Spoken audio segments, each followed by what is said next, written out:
Welcome, welcome, one and all, to my Nintendo Switch review. I am Nova Phoenix, and I shall be your guide.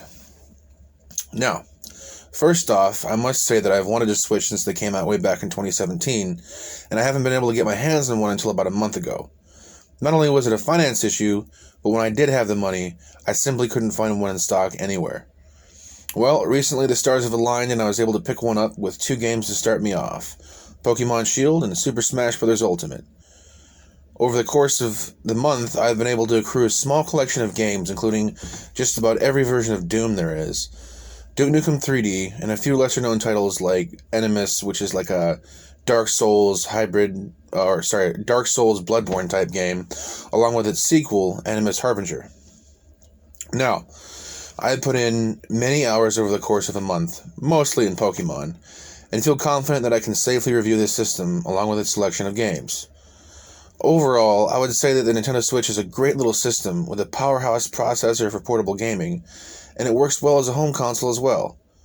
The versatility of the machine is one of its strongest points. Being able to take it with me on the go in the middle of a gaming session on the big screen, while being able to choose between handheld or tabletop mode with Joy-Cons or a Pro Controller is amazing. Being able to play console quality games wherever I want, however I want, is a defining feature of the Switch. The battery life, though, leaves something to be desired, even with the revision model that I have, and not being able to message, voice chat, or even invite friends in most games online is severely limiting, but at least the Switch Online price reflects that. It's like $20 for a year individual, $35 for family, I think. It's way cheaper than PlayStation or Xbox Online services. Yeah. And getting a slew of classic NES and SNES games to play online with friends is a nice plus. Yet again, it would be nice to have the option to matchmake on said classics. You can only play with friends online. You can't, find a random person to play with you, which would be kind of cool, because you don't always have a friend that has a Switch or even can or wants to play online, on classics. Some friends might, like my friend JD, he doesn't really care for the classic games all that much. He didn't really grow up with NES and SNES, so he has played with me though.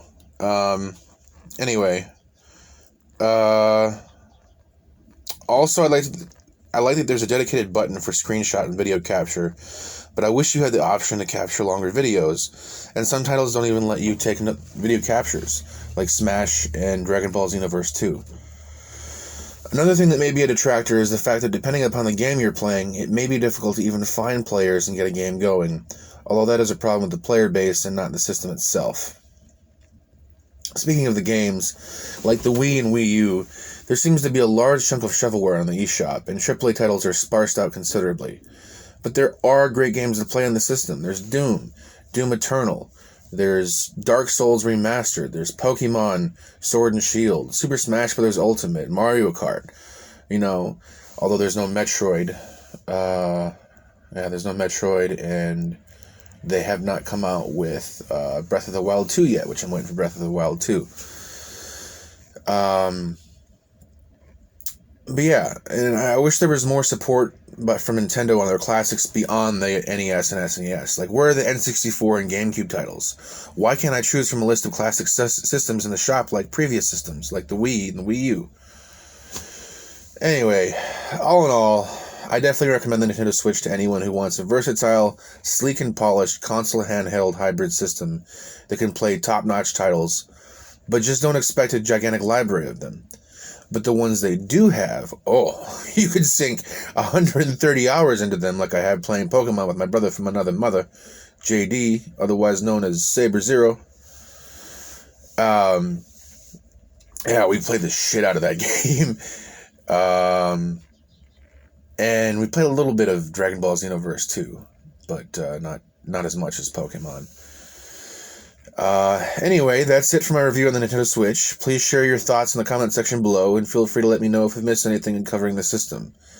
Like if you liked it, and if you want to see more, subscribe and hit that notification bell so you'll be notified when I post more videos in the future.